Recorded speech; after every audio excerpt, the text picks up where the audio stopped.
Hello guys, मेरा नाम खुशी टूरन है और आज हम पेनिनसुलर इंडिया की जो है रिवीजन करेंगे बहुत जल्दी ही। तो स्टार्ट करते हैं। पेनिनसुलर जो है लार्जेस्ट पेनिनसुला जो है वर्ल्ड में कौन सा है? Arabian peninsular peninsula. तो ये अरेबियन पेनिनसुला जो है वर्ल्ड में सबसे बड़ा है। ये कुछ बातें हैं इसकी, कोई फालतूगिरी हैं, फालतू बातें हैं मतलब कि हम्म,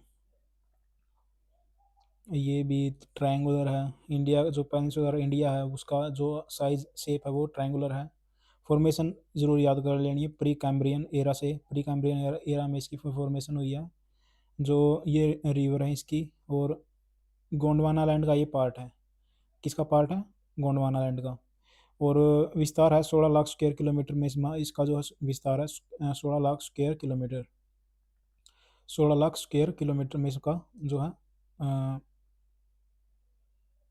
ये क्या नाम है, स्प्रेड हुआ है, इसका विस्तार है। ये जो हाइट है इसकी इतनी है। ये इसकी कुछ ना कुछ वो है, मतलब कि फालतू चीज़ें हैं। हवा धूप, ये भी फालतू चीज़ें हैं। हाँ, ये अब आगे जो इम्पोर्टेंट चीज़ है, जैसे क्या नाम है, ये है अरावली माउंटेन रेंज। ये गुजरात के पालनपुर से होकर कहाँ तक है? दिल्ली तक है। बस ये याद रखना है। गुजरात चार उसमें फैली है, गुजरात, राजस्थान, हरियाणा और दिल्ली में। टोटल लेंथ कुछ नहीं करना, एक इसकी बस ये याद कर लेना, गुरु शिखर इसकी वो है मतलब कि। और मैंने बताया था गुरु शिखर मतलब याद ही रहेगी ये तो। और अरावली जो है ओल्डेड माउंटेन है, ये भी याद रहेगा। तो इसमें दो तीन बातें याद करनी थी। एक तो प्री कैम्ब्रियन एरा है, प्री कैम्ब्रियन है एरिया में फॉर्मेशन हुई है इसकी। और दूसरी बात कि प्री कैम्ब्रियन एरा है, जो शेप है ट्रायंगुलर है। बस ज़्यादा कुछ नहीं इसमें, और कुछ नहीं करेगा इसमें, और कुछ नहीं आना, मतलब इतना इंपॉर्टेंट नहीं। और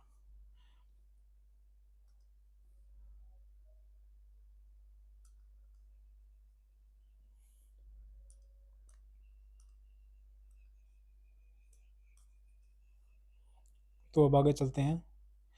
विंध्याचल, इसकी मैंने बताया गुडविल है, ये ऑलरेडी मैं डिस्कस कर चुका हूँ। और कैसे करनी है कैसे नहीं करनी वो भी मैंने बता दिया था। अब जो जो इसका विंध्याचल का जो क्या नाम है रेंज है इसकी, गुजरात में है। गुजरात के बाद मध्य प्रदेश में है, मध्य प्रदेश के बाद छत्तीसगढ़ में है, यूपी और बिहार, 5 जिलों में है इसकी। याद रख लेना है। राजस्थान में नहीं है।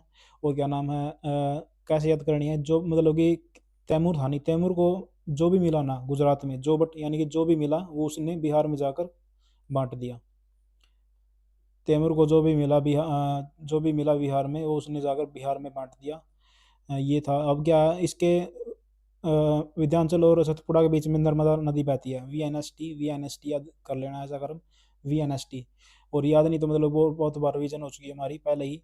तो क्या नाम है, विंध्याचल, विंध्याचल और उसके सतपुड़ा के बीच में नर्मदा है। नर्मदा और सतपुड़ा के बाद है तापी नदी। अ, तो कहाँ से मतलब कि ये माउंटेन सेपरेट, ये जो हम विंध्याचल जो है, विंध्याचल ये सेपरेट करता है किसको? नॉर्थ इंडिया को और साउथ इंडिया को। ये भी याद रखना, बहुत इंपॉर्टेंट चीज़ है ये।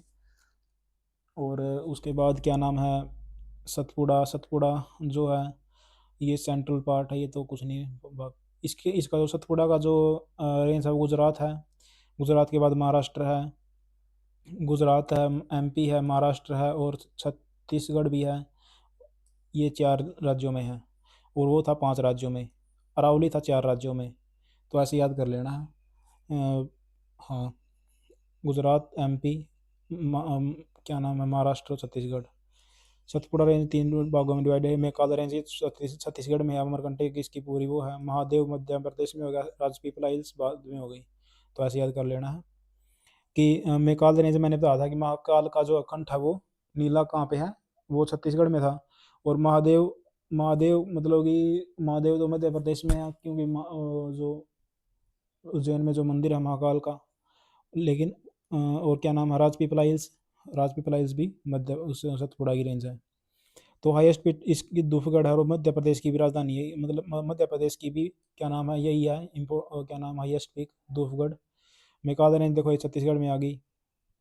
अब नर्मदा और क्या नाम है, तापी नदी के बीच में है ये। और नर्मदा और तापी कहाँ से निकलती हैं? अमरकंटक अमरकंटक पर्वत से निकलती हैं, अमरकंटक हिल से। और ये अमरकंटक किस में है? मेकाल रेंज में। ब्लॉक माउंटेन है दोनों, और क्या नाम है, बाकी कुछ नहीं इनमें इसमें खास है इतना। हम्म, हाँ, जो वेस्टर्न घाट है, वेस्टर्न घाट पे आ गया हूँ। वेस्टर्न घाट कहाँ से स्टार्ट होगा, ये होगा वेस्टर्न घाट स्टार्ट होगा तापी नदी से नीलगिरी तक, नीलगिरी हिल्स तक साउथ में। जो वेस्टर्न घाट का जो विस्तार है वो तापी तापी से लगकर नीलगिरी तक है, और ईस्टर्न घाट का महानदी से लेकर ये भी नीलगिरी तक है शायद। तो ये चीज़ है। और नीलगिरी जो वो है बंदा, मतलब नीलगिरी वो क्या नाम है, बिंदु है जहाँ पर वेस्टर्न घाट और ईस्टर्न घाट मिलते हैं। और वेस्टर्न घाट का विस्तार 6 राज्यों में है, गुजरात से लेकर तमिलनाडु तक। गुजरात से, और इसका जो है 5 राज्यों में है। इसका है, एक तो है उड़ीसा में है, उड़ीसा के बाद आंध्र प्रदेश, क्या नाम है, चलो आगे देखते हैं, तमिलनाडु, तेलंगाना, ऐसे है।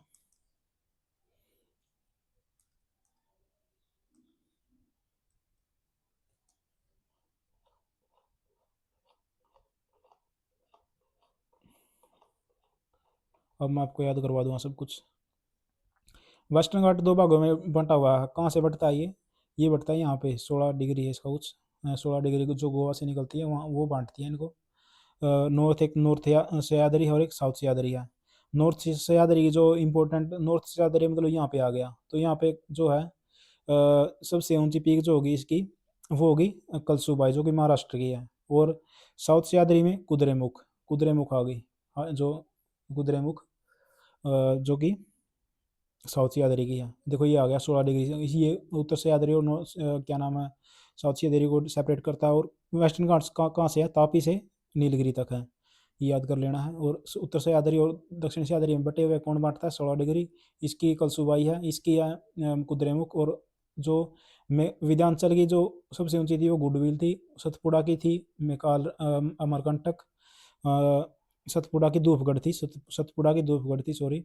और अभी तक हमने इतना ही पढ़ा है, और आगे चलते हैं। अनाईमुड़ी, अनाईमुड़ी किसकी थी, केरल की थी ये। अनाईमुड़ी केरल की थी।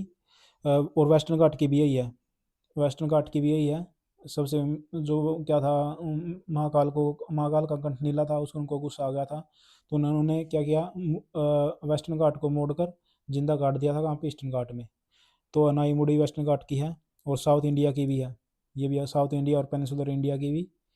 और अनाईमुड़ी जो सबसे ऊंची क्या नाम है, पर्वत चोटी है, पीक है, माउंटेन पीक है। पेनिनसुलर इंडिया की भी यही है, अनाईमुड़ी। ये याद कर लेना भाई, बहुत इंपॉर्टेंट चीज़ है ये, अनाईमुड़ी। 16 डिग्री से बढ़ती है, देख लिया हमने। अब ये देखना है, देखो कैसे याद करना है। देखो थल और बोर तो हमें पता था, और पेल और सोनकोटा भी बता रही थी केरल के हैं। और ये था थल में क्या है, देखो जैसे थल में क्या लगता है, बोर लगता है, बोर से क्या आता है, पानी आता है। वैसे ही जो पुणे है, पुणे वो कहाँ से आते हैं, नाक नाक से आते हैं। तो ऐसे याद कर लेना, जैसे थल यानी कि जमीन से पानी आता है, वैसे ही नाक से क्या आता है, पुणे आता है। तो मुंबई तो दोनों में कॉमन रहेगा, तो ऐसे इनका पेयर बना लेना, यानी कि थल का मतलब नाक, और बोर का मतलब पानी, यानी कि पानी, तो फिर पुणे। और क्या नाम है, देखो कट्टा तो जो लोग हैं वो बाद में निकालेंगे, बाद में निकालेंगे ना, पहले तो मतलब कि पालेंगे ही, गायों को पालेंगे। फिर उसके बाद कट्टा, मतलब कि जो ये वो अपना इंडिया है, यहाँ पे है सेन कट्टा, और पालते मतलब यहाँ पे है। तो कट्टा क्या करेगा, ये जोड़ेगा तिरुवनंतपुरम को यहाँ पे है बिल्कुल, क्या नाम है, क्या नाम इसका, सेन कट्टा बिल्कुल यहाँ पे है। तिरुवनंतपुरम को मदुरई से जोड़ेगा, तिरुवनंतपुरम को मदुरई से। और ये जो है पालघाट, पालघाट जोड़ेगा चेन्नई को, किससे, कोच्चि से। ऐसे याद करना है। चलो आगे चलते हैं। हम्म, देखो ये आ गया। ये उड़ीसा में है, आंध्र प्रदेश में है।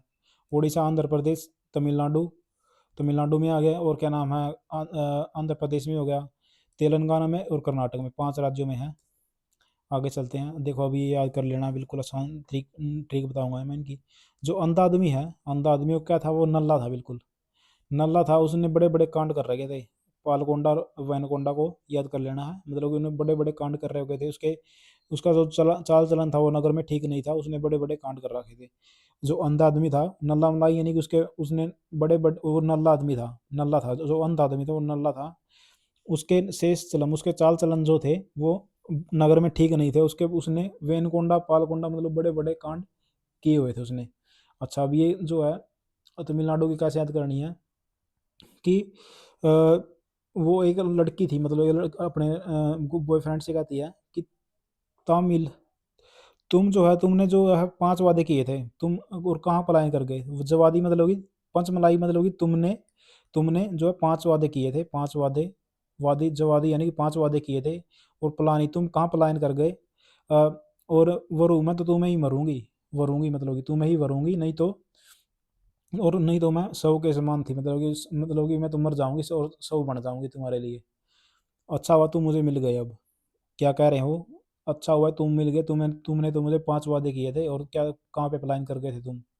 अब मैं तो तुम्हें ही वरूंगी, और नहीं तो तुम मेरा मरा हुआ मुंह देखोगे शव के समान, शिवराय मतलब शव के समान। अब नीलगिरी अन्नामलाई ये कैसे याद करने हैं? जैसे गिरी और इलायची जो है अन्ना से कार्ड लेकर खाई जाती है। गिरी, नीलगिरी मतलब गिरी और इलायची, गिरी और इलायची जो है अन्ना से, अन्नामलाई यानी कि अन्ना से, कार्डम कार्डमम यानी कि कार्ड दिखाकर खाई खाई खाई जा सकती है। अब जो है ये जो कहाँ से है, जो ईस्टर्न घाट है वो महानदी से नीलगिरी हिल तक है। वो देखो ये महानदी से नीलगिरी हिल तक है, और वो थे तापी से नीलगिरी तक। ये उत्तर थी, ये साउथ थी। इसकी कुद्रेमुख, इसकी कुलसुबाई। अब इसमें देखते हैं, इसमें नॉन कोई भी मेजर रिवर जो है वो नहीं होती, ओरिजिनेट नहीं होती। और जिंदा गाड़ा पूर्व की सबसे ऊंची चोटी है, उसके बाद महेंद्रगिरी है।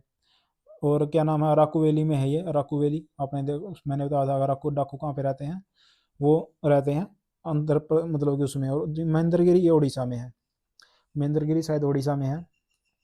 कोरोमंडल तट, कोरोमंडल तट भी इनके पैरेलल ही है। और नीलगिरी दोबा बेटा, बेटा कहाँ पे मिला था? तमिलनाडु में। तमिल मतलब मिल गया था बेटा।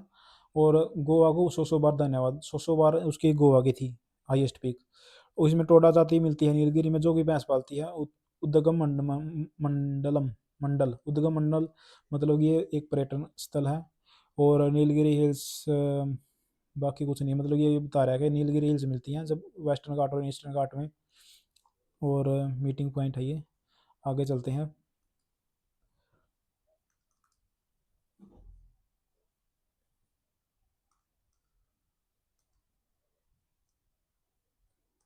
देखो ये बिल्कुल आसान है, कोंकण तट। और ये क्या है कि कोंकण तट, कोंकण तट का कहाँ से कहाँ तक होगा? गुजरात से लेकर गोवा तक, गुजरात से लेकर गोवा तक को कौन सा होगा?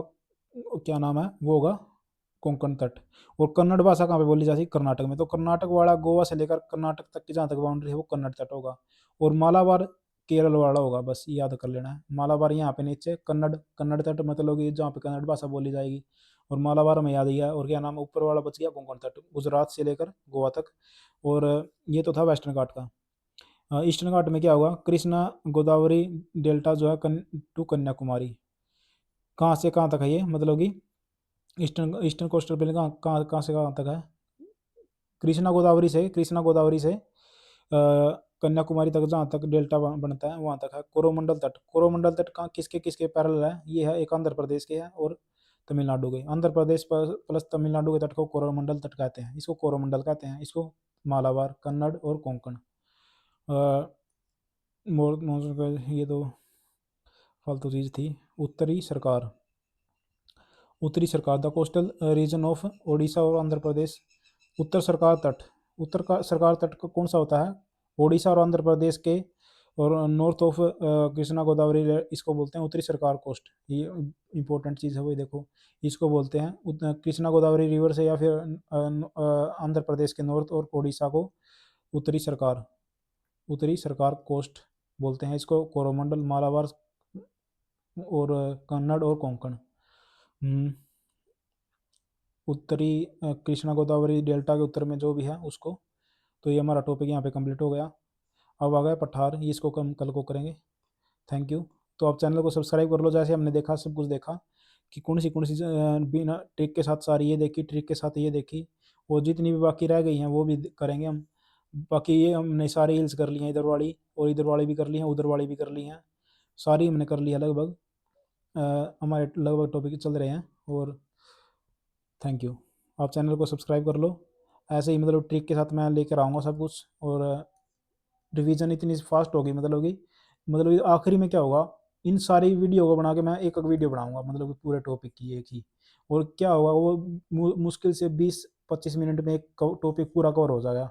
और टॉपिक कितने सारे सारे टॉपिक हम 20 से 25 टॉपिक हम मुश्किल से, तो 20-25 मिनट में यानी कि 4 से 5 घंटे में पूरी की पूरी जो है वो जियोग्राफी आपकी रिवीजन मतलब कि आखिरी में 4 से 5 घंटे में पूरी की पूरी आपकी पूरी रिवीजन हो जाएगी। मेरा ये एम है इसमें। और बिना एडिटिंग में इसलिए डालता हूँ क्योंकि जो बच्चे को कनेक्शन बना रहे हैं वो नहीं कि भाई ऐसा ही मतलब कि ऐसे ही डाल रहा है कुछ ना कुछ, मतलब कि जो भी रियलिटी है वो आपके सामने होगी। Thank you.